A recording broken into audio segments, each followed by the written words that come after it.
J'ai été informé hier soir du décès d'un médecin hospitalier.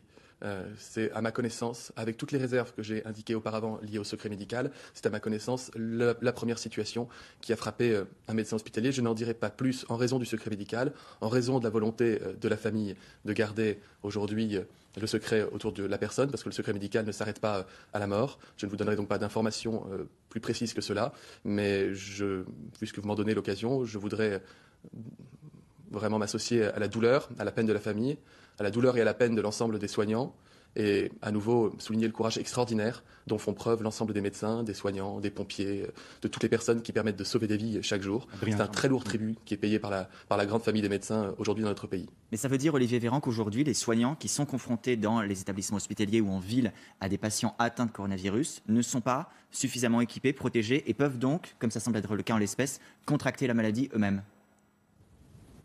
Ce que nous savons pour la France comme pour les pays étrangers, c'est que la plupart des soignants qui vont contracter la maladie virale ne vont pas la contracter dans le cadre de leur mission hospitalière, mais en dehors des missions hospitalières. C'est pour ça, par exemple, que nous mettons tout en œuvre pour pouvoir assurer des transports individualisés pour des soignants dans les hôpitaux, dans les grandes métropoles. C'est pour ça que nous donnons aussi des indications à l'ensemble des soignants comme à l'ensemble des Français sur le respect des gestes barrières, du lavage des mains, de la protection individuelle et collective, que ce soit au travail ou en dehors du travail. Mais oui, il y a des soignants qui sont par essence en première ligne, qui sont par définition ceux qui sont le plus en contact avec les malades, qui, avec ou sans protection d'ailleurs, parce qu'il y a plusieurs cas où nous avons eu une discussion avec des médecins réanimateurs d'un hôpital qui nous faisaient part de plusieurs cas de contamination dans une unité de médecine, de médecins ou d'infirmiers qui, bien qu'équipés en masque, avaient pu être contaminés. Évidemment, les outils de protection, le matériel de protection, le matériel de protection est absolument indispensable pour les soignants, mais avec ou sans matériel de protection, ou sans le fait d'être en contact avec des personnes malades dans son exercice professionnel, on peut être malade quand on est soignant.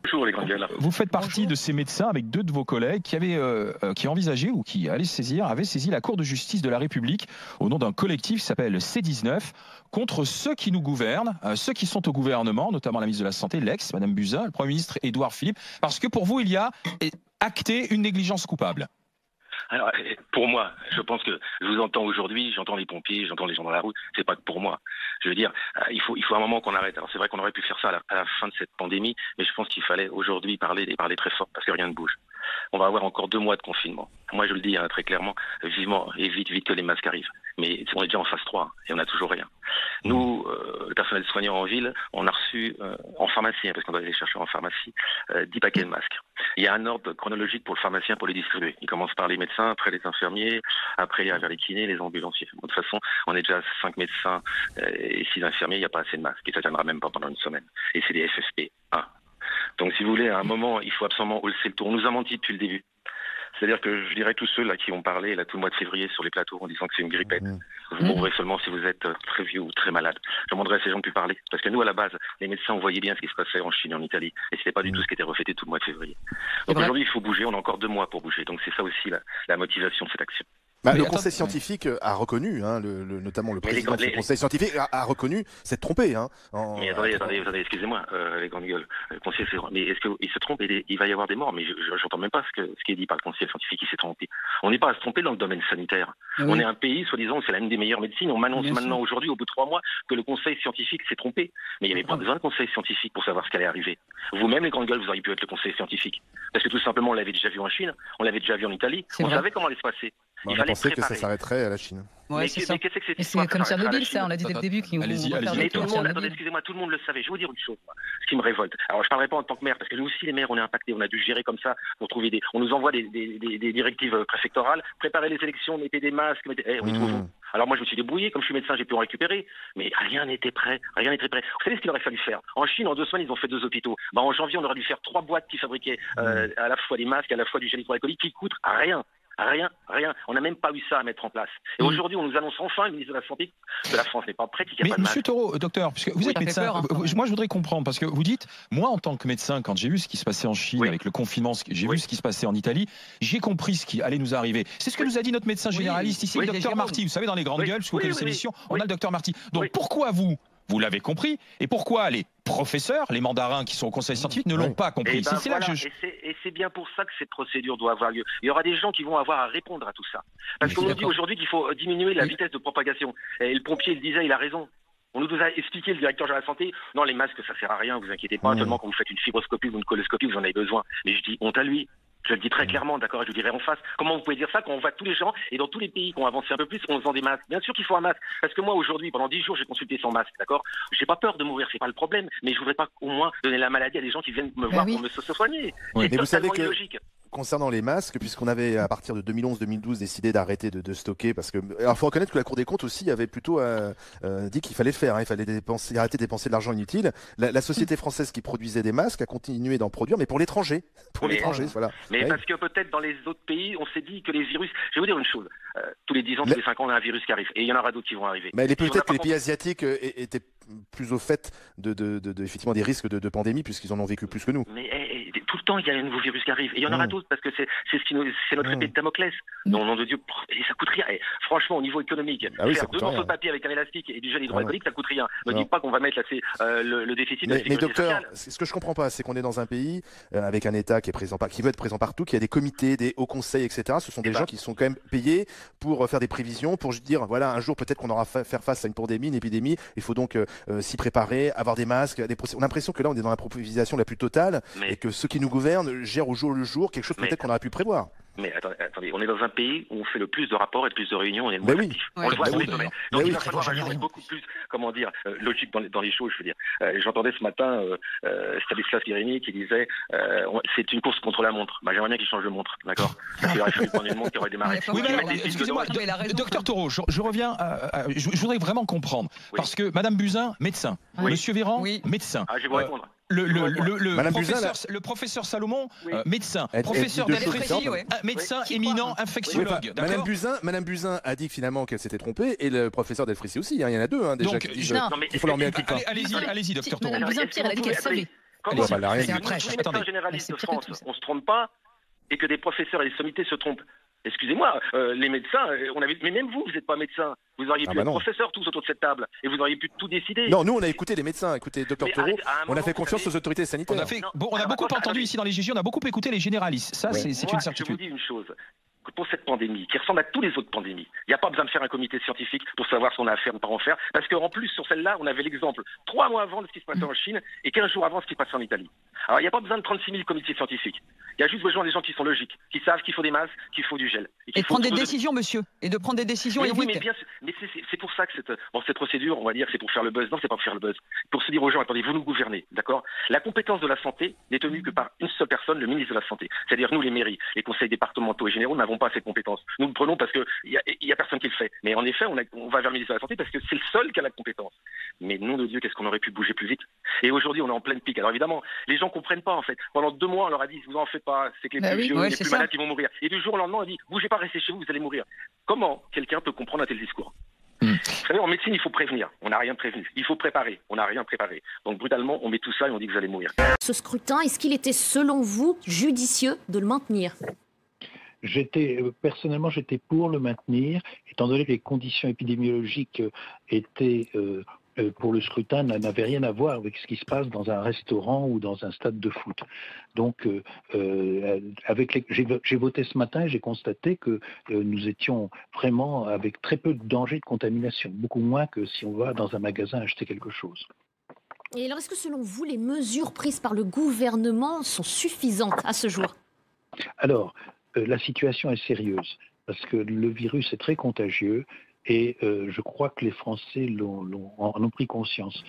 Il est possible que 40% de la population, d'après certains épidémiologistes, soit contaminée, ce qui signifie avec, par exemple, un taux de mortalité de 1%, environ 300 000 victimes, 300 000 morts. Donc, il faut être conscient de l'extrême gravité de la situation et j'ajouterais que la population française, il y a 18% de personnes de plus de 60 ans, donc un Français sur 5 à peu près, à plus de 60 ans, donc est fragile et peut être en réanimation. De plus, on constate aussi le fait qu'on a de plus en plus de jeunes qui sont hospitalisés en réanimation. D'après le ministre, on a 300 personnes en réanimation et 127 morts. On a eu 127 morts. Donc, on a un virus très contagieux, mais aussi virulent, et qui même commence à toucher des personnes jeunes, ce qui n'est pas habituel. Donc on n'est pas en face d'une grippe banale, on est en face d'un virus beaucoup plus virulent que la grippe et qui peut faire de gros dégâts. Donc il faut absolument avoir des mesures de confinement, de quarantaine, peut-être même plus drastiques que celles qui existent actuellement, malheureusement. C'est ce vers quoi on se dirige selon vous? On sait que le Premier ministre a annoncé tout à l'heure la tenue d'une réunion avec le Conseil scientifique. C'est ce qui peut être annoncé dès demain? Je ne peux pas vous dire ce qui va décider. C'est ce qui doit être annoncé alors dès demain? Je ne sais pas ce qui va être annoncé demain, mais ce qu'on sait, c'est que si on fait un scénario à l'italienne, un confinement de 14 jours, on sait que les résultats apparaîtront au bout de 10-12 jours, on aura une baisse du nombre de cas. Actuellement, on est en train d'augmenter et on augmentera, d'après le scénario chinois, jusqu'au 21 avril à peu près, vers le 20 avril, parce que la vague, elle dure 10 semaines. Si on prend la vague chinoise, elle a duré 10 semaines et le pic a été à la 6e semaine.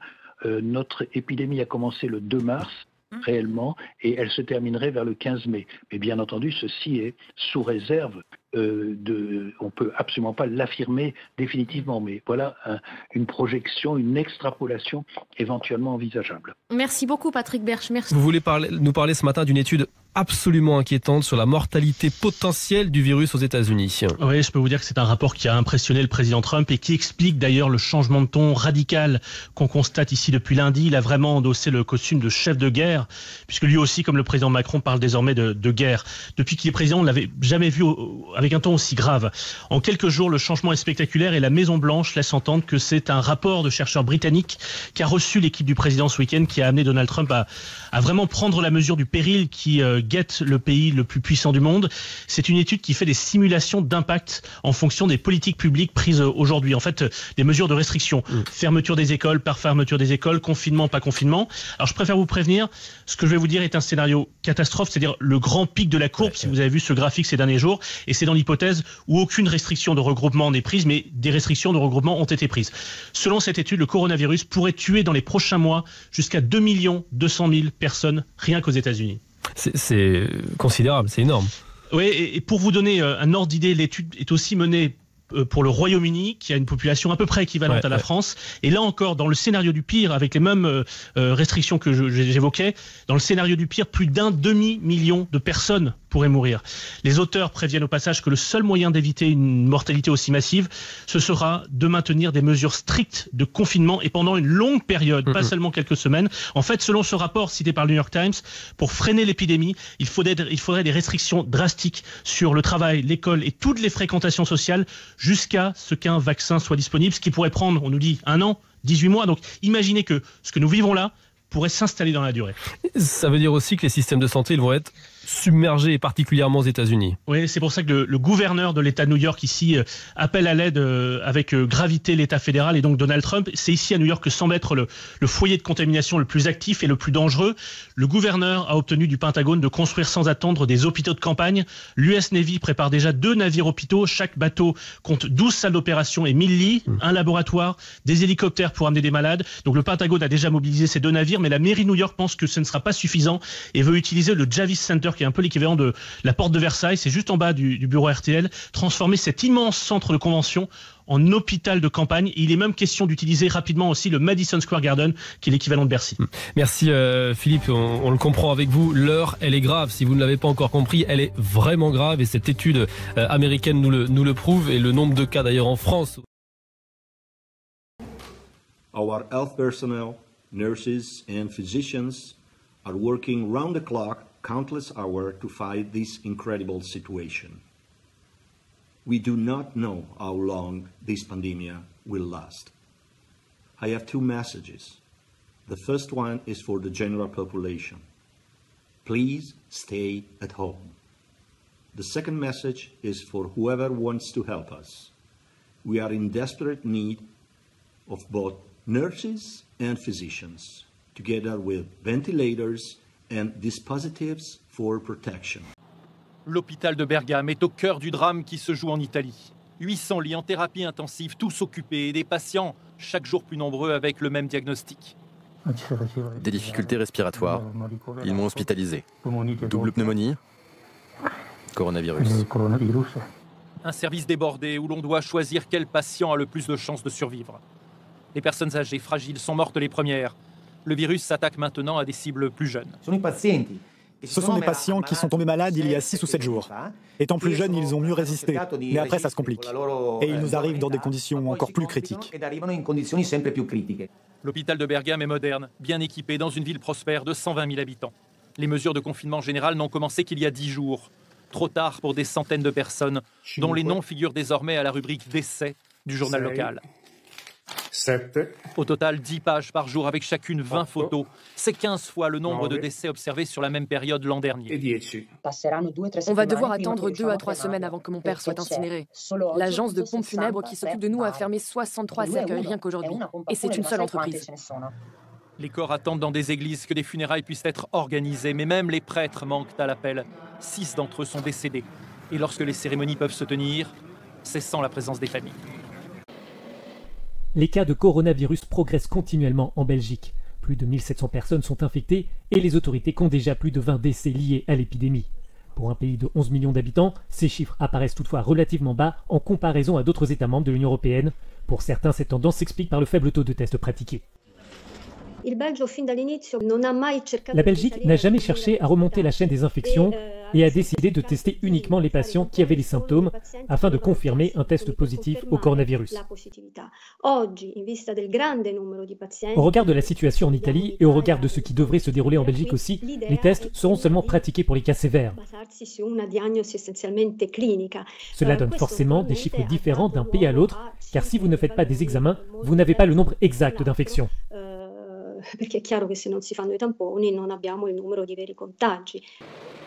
À ce stade, pour réduire la courbe croissante attendue dans les prochains jours des personnes infectées, l'urgence n'est plus au diagnostic mais à la nécessité de créer de la place dans les services de santé.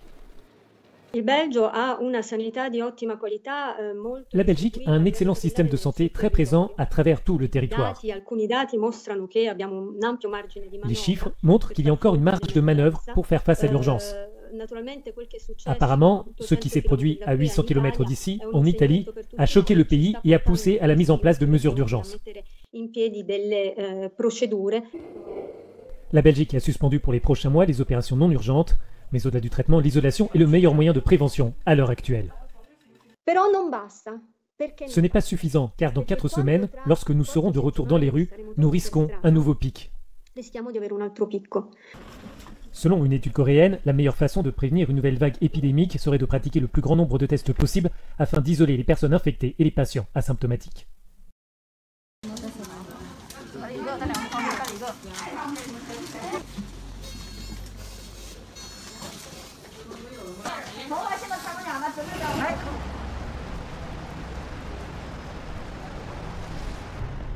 Toutes les enquêtes qui doivent être faites le seront en temps voulu.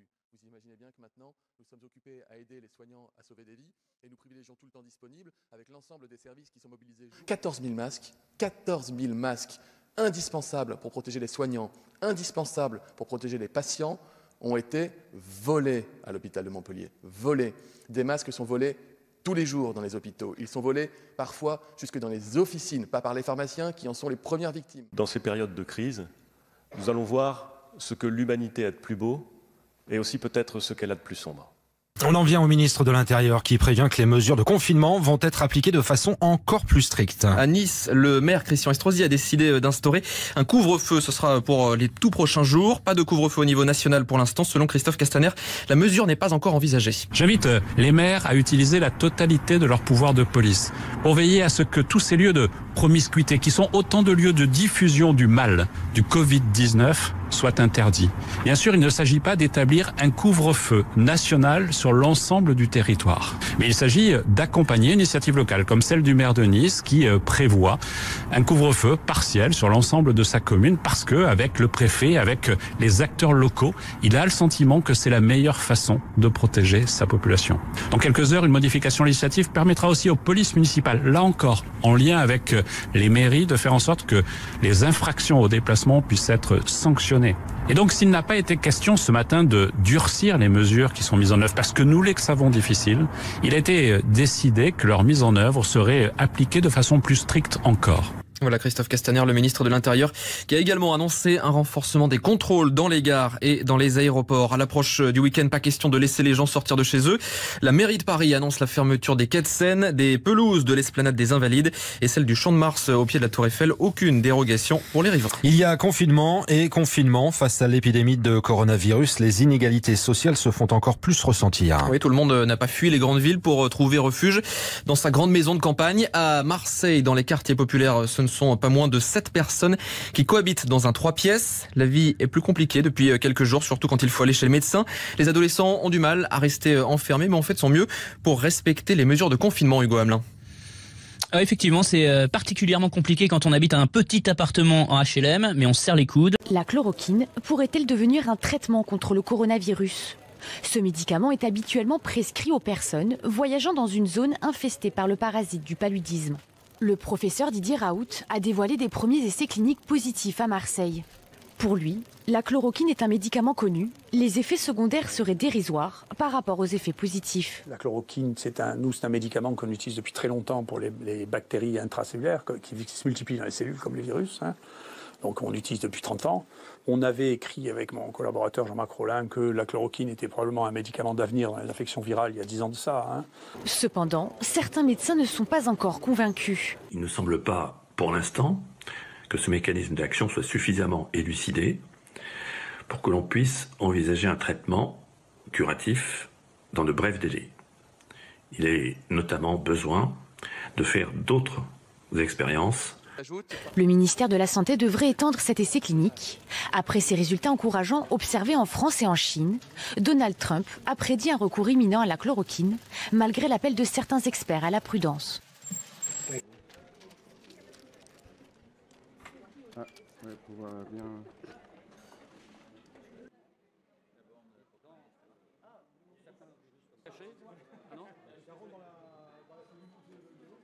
We're going to be able to make that drug available almost immediately. La chloroquine est-elle la nouvelle arme anti-Covid-19 ? Le gouvernement marocain en est convaincu. Alors que les chercheurs français en sont encore à la phase de test, le ministère marocain de la Santé vient de racheter au laboratoire français Sanofi l'ensemble du stock de Nivaquine, un médicament à base de chloroquine produit dans ses usines de Casablanca. Sanofi Maroc confirme à RFI l'opération, la bonne opération même puisqu'elle se double d'une commande supplémentaire. Dès mercredi, le Premier ministre marocain, sur son compte Twitter, affirmait que tous les malades du Covid-19 seraient traités au Plaquenil, médicament lui aussi à base de chloroquine. D'après le site en ligne Yabiladi, à la suite des informations sur les tests menés en France, les Marocains s'étaient déjà rués sur les stocks de Plaquenil en pharmacie. Reste que la Nivaquine achetée par l'État marocain était destinée à l'exportation vers l'Afrique subsaharienne. Mais à ce propos, Sanofi nous indique qu'elle continue à produire et exporter un autre antipaludéen, l'Azac, à base d'artémisinine, vendu dans une trentaine de pays du continent et pour lequel aucune rupture de stock n'est à redouter. Sa molécule est désormais testée sur 3200 patients en Europe, dont 600 patients français. L'hydroxychloroquine, un dérivé de la chloroquine, ce médicament contre le paludisme utilisé par les voyageurs depuis plus de 70 ans. Testé en Chine, c'est le professeur Didier Raoult, infectiologue à Marseille, qui l'a mis sous le feu des projecteurs. Son essai réalisé sur 24 patients a donné des résultats édifiants. Tous, après 6 jours de traitement, n'avaient plus aucune trace de Covid-19 dans le sang. Depuis, il soigne systématiquement les malades infectés dans son hôpital avec ce traitement, mais impossible d'imaginer une utilisation à grande échelle sans essai plus étendu. L'INSERM a annoncé le lancement d'un essai clinique européen destiné à évaluer 4 traitements expérimentaux. Il inclut notamment l'hydroxychloroquine. Les premiers résultats sont attendus d'ici 6 semaines, notamment pour mieux comprendre les effets secondaires. Sanofi a d'ores et déjà annoncé le don de plusieurs millions de doses pour soigner 300 000 patients, si les autorités donnent le feu vert. Panique Corona. Que disent les chiffres ? Chers téléspectateurs, ce n'est qu'en examinant les taux de mortalité absolus des pays que nous pouvons parvenir à une évaluation mathématiquement correcte du risque. Tous les chiffres indiqués, sauf indication contraire, sont ceux au 17 mars 2020 à 18h. L'évaluation du danger du nouveau coronavirus est basée sur 2 chiffres, le nombre de personnes infectées et le nombre de décès. Les 2 chiffres sont présentés séparément et par pays, par exemple sur le site web de l'université Johns Hopkins. En examinant les chiffres donnés, on remarque que le nombre de personnes infectées et le nombre de décès publiés diffèrent grandement d'un pays à l'autre. Alors que la Chine, avec 1,4 milliard d'habitants, a signalé un peu moins de 81 058 personnes infectées, dont 3 230 seraient mortes du coronavirus, l'Inde, avec 1,37 milliard d'habitants, compte 142 personnes infectées et 3 décès liés au coronavirus. Sur la base de chiffres connus, cela signifie qu'en Chine, environ 4% des personnes infectées meurent, alors qu'en Inde, ce serait environ 2% des personnes infectées. Il est également frappant de constater qu'en Italie, avec 27 980 personnes infectées et 2158 morts, 7,7% des personnes infectées sont décédées, et que l'Allemagne, avec 8 625 personnes infectées et 23 morts, aurait un taux de mortalité de seulement 0,3%. Par conséquent, le risque de décès des personnes infectées par le nouveau coronavirus serait 29 fois plus élevé en Italie qu'en Allemagne. En raison de ces grandes différences, ces chiffres ne sont pas très adaptés à l'évaluation du risque. Une des clés de l'évaluation du risque du nouveau coronavirus est d'examiner les taux de mortalité liés au coronavirus par rapport au taux de mortalité absolu. Premièrement, dans tous les pays, le taux d'infection et le taux de mortalité liés au coronavirus par rapport à la population totale sont largement inférieurs au 1 pour 1000. Deuxièmement, en supposant qu'en Allemagne, le même nombre de personnes meurent chaque jour en 2020 qu'en 2018, des données plus récentes ne sont pas disponibles, nous devrions nous attendre pour l'année 2020 à 201 432 décès jusqu'au 17 mars 2020. Cela correspond à 2616 décès par jour en Allemagne. Si l'on rapporte les 23 décès liés au coronavirus aux chiffres absolus de la mortalité en Allemagne, cela signifie qu'environ 0,01% de tous les décès à ce jour en 2020 seraient dus au nouveau coronavirus. Il est possible de déterminer si ces chiffres indiquent un risque accru en les comparant avec la vague annuelle de la grippe. En Allemagne, du 1er janvier 2020 au 17 mars 2020, 247 décès ont été attribués jusqu'à présent au virus de la grippe.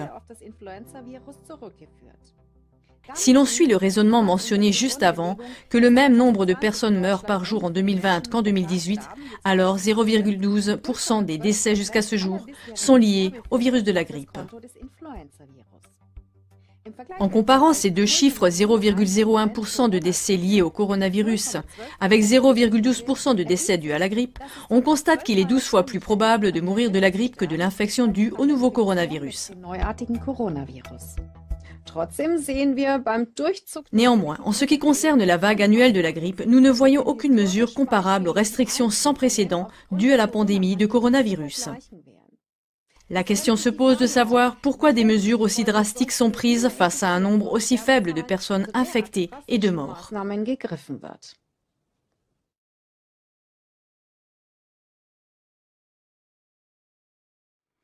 Using untested medicines without the right evidence could raise false hope and even do more harm than good, and cause a shortage of essential medicines that are needed to treat other diseases. On accueille tout de suite sur ce plateau Christian Perron, bonsoir. Bonsoir. Merci d'être avec nous. Vous êtes le chef du service infectiologie à l'hôpital Raymond Poincaré. Thierry Amouroux, bonsoir. Vous êtes porte-parole du syndicat professionnel des infirmiers, le SNP. Et puis Hervé Boissin, vous étiez avec nous précédemment. Vous êtes médecin généraliste et vice-président du Conseil de l'Ordre de Paris. D'abord avec vous, Christian Perron, quand vous entendez les propos ce soir de Jérôme Salomon, le nombre de morts qui continue d'augmenter, quelle est votre réaction ? De toute façon, on s'y attendait parce qu'on suit la courbe épidémique italienne. Donc on sait que ça va encore augmenter un certain temps. C'est pas combien de temps aujourd'hui. Après, je réagis sur les évaluations des traitements. Moi, je suis désolé, il ne faut pas attendre des résultats d'études cliniques contre placebo et tout ça qui vont durer des semaines avant d'agir. On sait qu'il y a un médicament, la chloroquine et l'hydroxychloroquine, qui semble marcher. Il y a quand même des données en Chine. Les Chinois ne sont pas idiots. Ils ont fait même si les données ne sont pas très bonnes sur le plan scientifique aujourd'hui. Il y a le professeur Raoult à Marseille qui a confirmé sur 24 malades. J'ai eu l'équipe de Raoult au téléphone aujourd'hui. Il va encore confirmer des données à la fin de la semaine. Et il faut arrêter de dire, on attend de voir si jamais c'est intéressant. C'est un médicament qui n'est pas cher à produire. Il faut que Sanofi, dès demain, lance les chaînes de fabrication jour et nuit pour fournir des millions de doses. Quand on a entendu Sanofi il y a quelques jours dire on fournira 300 000 traitements, les bras m'en tombent. 300 000 traitements, c'est rien. Face à une épidémie, il faut qu'il y en ait partout dans les hôpitaux en France. Après, si on dit que ce traitement n'est pas si terrible que ça, ok, peut-être qu'il y aura d'autres laboratoires qui vont proposer des nouvelles molécules. Aujourd'hui, on n'a que ça. Et en plus, un médicament qui est bien toléré. Donc, franchement, je ne vois pas pourquoi on ne va pas tout de suite de l'avant et arrêter de dire qu'il faut attendre des résultats encore 2-3 semaines pour voir si ça marche.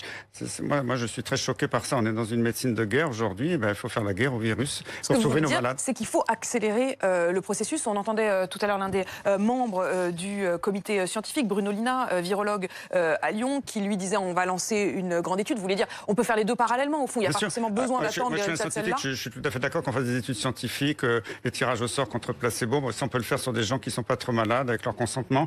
Mais là, c'est pas éthique de faire ça chez des gens qui vont peut-être aller en réanimation le lendemain, qui peuvent mourir 3 jours après. C'est inacceptable sur le plan éthique. On sait qu'un médicament qui est bien toléré, qui peut marcher, on le donne à tout le monde. Et puis l'État doit dire, ça y est, on demande à l'industrie de le fournir massivement. Et puis après, s'il y a un autre médicament meilleur dans quelques temps, ok, on passe à autre chose. Mais on ne peut pas rester comme ça, dire on attend un jour qu'il y ait des évaluations contre placebo. Je ne peux plus accepter ce genre de discours. D'un point de vue éthique, tout simplement. Vous voudriez pouvoir donner ce médicament à vos et moi, je pensais pouvoir le donner. Puis quand on m'a accusé d'avoir dit que les stocks de la pharmacie centrale des hôpitaux étaient vides, on m'a dit, vous dites n'importe quoi. L'assistance publique a publié quelque chose pour dire non, c'était pas vrai. Je suis désolé, moi j'ai envoyé à Libération le mail de la pharmacienne de la pharmacie centrale des hôpitaux pour dire nos armoires ont été vidées par des internes pendant la nuit, on n'a plus de médicaments. Et moi, dans mon hôpital, il y a presque plus de comprimés de Plaquenil. C'est une réalité. Quand j'ai appelé plein de mes collègues en France, c'est partout pareil, il n'y en a plus. Parce que c'est pas dire qu'il n'y en a pas, parce qu'il y en a qui en ont planqué. Il est où? On ne sait pas, parce que les gens, quelquefois, il y en a qui en ont des comme les masques, ils ont été planqués. Je trouve ça un manque de civisme terrible. Mais maintenant... En fait, vous en appelez, le gouvernement, vous en appelez au gouvernement et au laboratoire pour ouvrir très largement la production de chloroquine. Il ne faut pas que ça nous fasse dire oui, on va produire 300 000 traitements. 300 000 traitements, c'est rien. On est face à une épidémie majeure. L'argument qui est donné pour dire qu'il faut prendre son temps, c'est le Mediator. On a eu des précédents avec le Mediator et que les effets secondaires, si les gens consomment trop souvent massivement ce médicament... Ça n'a rien à voir. Le Mediator a été pris pendant des mois et des années. Là, on a un traitement... Dans l'expérience de Raoult ou de la Chine, c'est un traitement d'une dizaine de jours. Moi, du Plaquenil, j'en donne depuis des années à plein de malades, pendant des années, sans problème. Et je ne dis pas qu'il n'y a pas des effets secondaires, il faut être prudent. Et puis en plus, je ne dis pas de le donner en ville, je ne dis pas que tous les médecins généralistes donnent ça à tous les gens qui ont un rhume ou de la fièvre, ça sera fait à l'hôpital, chez des gens qui sont hospitalisés. Pour les cas graves. Pour les cas avant qu'ils passent en réanimation. Pour éviter qu'ils passent en réanimation. Et en plus, à l'hôpital, c'est très facile de surveiller ces éventuels effets secondaires qui sont quand même rares, pas si méchants que ça, parce que j'ai l'expérience de ce médicament. Vous êtes, juste encore une question avant que vous puissiez dialoguer également avec le docteur Hervé Boissin. Quand vous entendez effectivement le docteur Raoult, que vous mentionniez, qui dit « je suis en avance, on ne me laisse pas être en avance vous êtes plutôt d'accord avec ça? Je suis entièrement d'accord avec lui. Je ne suis pas toujours d'accord avec lui sur tout depuis des années, mais là, quand il dit des choses vraies... Alors, je suis d'accord que son étude n'est pas parfaite sur le plan scientifique, tout le monde est d'accord. Mais c'est quand même une étude préliminaire qu'on fait. Et quand on a montré que la pénicilline marchait sur les pneumonies à pneumocoque, alors que pratiquement beaucoup de malades mouraient dans des formes graves, il a suffi de 10 ou 20 cas pour montrer que la pénicilline marchait. Il faut arrêter d'exiger des études avec des centaines de patients. On n'a pas le temps. Vous dites on n'a pas le temps. Là, comme dit notre président, c'est la guerre, il faut y aller. Docteur. Oui, je remercie cette information parce que le grand public a compris que la chloroquine, tous les médecins pouvaient la prescrire avec le Zitromax. Nous confirmez que c'est pas le cas. Ça se passe en milieu hospitalier, sous surveillance. Il n'est pas question pour vous que ça soit délivré en médecine de ville en première intention. Parce qu'on vous en demande? Bien sûr. Je suis d'accord parce que de toute façon il y a une pénurie, donc on peut plus en prescrire comme ça. Mais là, dans la situation actuelle, ce médicament doit être réservé aux malades qui ont des formes plutôt graves. Je ne parle pas des formes hyper sévères qui sont en réanimation, mais avant qu'éventuellement ils passent en réanimation et sous contrôle hospitalier. Et je suis tout à fait d'accord avec mon collègue du Conseil de l'Ordre des médecins. Ça doit être encadré et si ça se fait à l'hôpital, ça se fait dans des très bonnes conditions. Est-ce que ça veut dire aussi, vous disiez simplement que tout le monde comprenne bien, vous disiez ça peut être produit à bon marché et en très grand nombre? Oui. J'ai lu aujourd'hui un communiqué, je n'ai pas vérifié, que le laboratoire Teva qui fait des génériques va en produire des millions de doses pour les États-Unis. Et pourquoi en France on dit on va attendre encore 2-3 semaines pour voir si ça marche avant de se lancer là-dedans? Ça me paraît un peu bizarre quand même.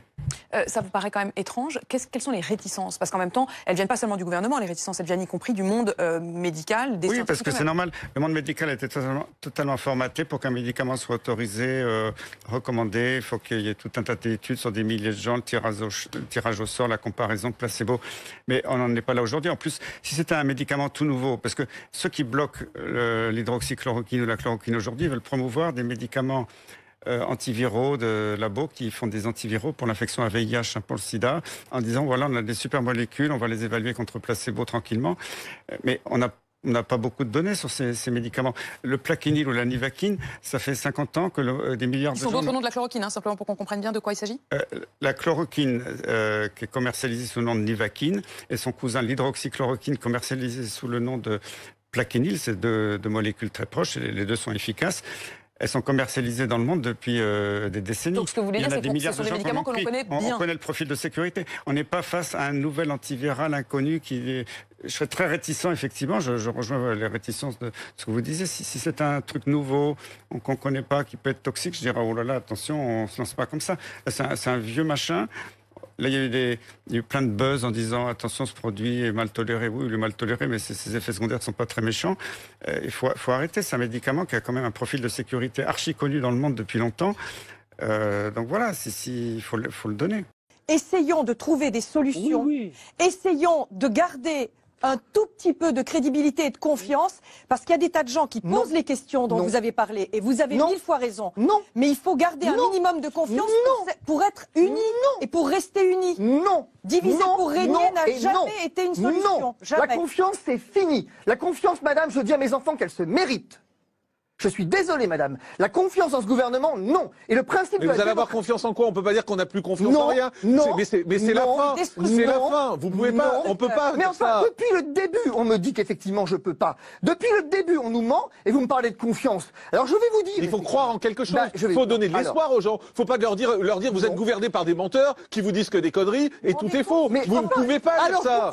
Mais pourquoi je peux pas dire ça? Mais parce que vous allez casser toute la confiance des gens et l'espoir pour les gens. Vous croyez qu'il en reste quelque chose de la confiance? Vous croyez que Madame Buzyn, et Madame Buzyn, elle s'est souciée de ça? Donc Madame Buzyn, elle a le droit d'aller dans le monde pour dire qu'effectivement elle nous a menti depuis le début, qu'elle savait, elle a rien fait. Mais moi, j'ai pas le droit de venir dire que effectivement on peut pas avoir confiance dans des gens qui nous mentent. Mais non, on peut pas avoir confiance. Mais vous dites aux gens de croire en quoi alors? En quoi les gens qui nous regardent, vous leur dites de croire en quoi? On a besoin de croire en quelque chose. Mais croyez en Dieu si vous voulez, mais c'est pas un problème de foi. Je ne crois en rien, moi. C'est pas un problème de croire. On croit que quelqu'un va nous aider dans cette affaire. On peut croire en la médecine, on peut croire aux médecins, on peut croire. Excusez-moi, il faut croire.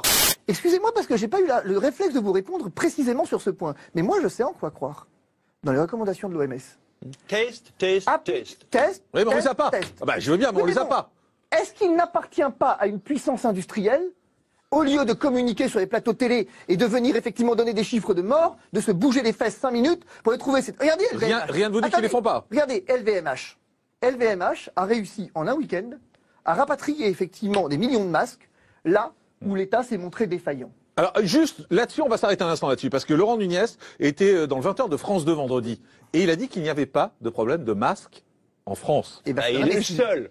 Alors écoutez, on l'écoute et vous commentez après. Alors d'abord, effectivement que ces masques sont indispensables pour les personnels soignants, personne ne dit le contraire. Oui, mais ces masques donc ils sont livrés très régulièrement et les personnels des EHPAD font partie des personnels cibles. Mais vous reconnaissez qu'il en manque? Les personnels soignants dans les hôpitaux. Et le ministre non, je ne reconnais pas qu'il en manque. Le ministère nous en avons parlé d'ailleurs ce matin même encore au Conseil de défense. Ces masques sont en cours de livraison. Pour la plupart d'ailleurs des départements, ils ont été acheminés. Et évidemment, vous savez, la France a conservé une capacité de production des masques, ce qui est très rare dans le monde finalement. Nous avons aussi une capacité d'importation. Et le président de la République a souhaité, il nous a incité à le faire, il incite l'appareil productif français aussi à développer une fabrication de masques qui puissent répondre, notamment des masques chirurgicaux, qui puissent répondre aux fameuses normes AFNOR pour augmenter la production de masques et servir les personnels soignants. Mais croyez bien que c'est le cas. Hier encore, dans de nombreuses pharmacies, des masques ont été livrés à l'intention notamment de la médecine de ville. Parce que ce sont des personnels soignants qui sont au contact de malades et qui, effectivement, ont besoin de ces masques. Voilà. Maître Fabrice Division. Lui, il faut le frapper. À un moment donné, il faut le frapper. On ne dit pas, voilà. Si, on le dit. C'est une expression. Non, c'est une expression, enfin, pardonnez-moi, mais c'est un menteur invétéré. Vous savez combien de masques ont été livrés quand ça a été livré dans les zones dans les grosses zones? Les 25 départements. Dans les 25 départements, 18 masques ont été livrés pour les professionnels de santé. 18. 18 par quoi? Par semaine? 18 par... Non, 18 par personne. Par personne, c'est même pas par semaine. 18 par personne. Et vous savez combien de temps on tient avec 18 masques? 2 jours? 3? Allez, 4 jours. Alors qu'on vienne pas me dire qu'effectivement ces masques... Et puis, de toute façon, écoutez-moi, il n'y a pas... Mais vous l'avez entendu, il le dit clairement. Non, mais le ministre de la Santé dit autre chose. Enfin, je veux dire, qui encore aujourd'hui, il n'y a plus de débat sur les masques, enfin, pardonnez-moi, mais... La preuve que oui, puisque ça c'était vendredi, c'était pas il y a 15 jours cet extrait, hein. C'était vendredi soir aux 20h. Le ministre de la Santé a reconnu qu'effectivement on avait un problème de masques, il dit qu'ils n'ont pas été commandés ces masques, donc ils peuvent pas être là, ils n'ont pas été commandés. Moi ça fait 1 mois et demi que je le dis, je veux dire, donc voilà, et ça fait 1 mois et demi qu'on a essayé d'enrober ça de considérations scientifiques. Rappelez-vous, hein. Quand je vous disais qu'il fallait les FFP2, qu'est-ce qu'a répondu le ministre? Non, mais scientifiquement, on a une étude qui montre que... Finalement, il dit plus ça aujourd'hui.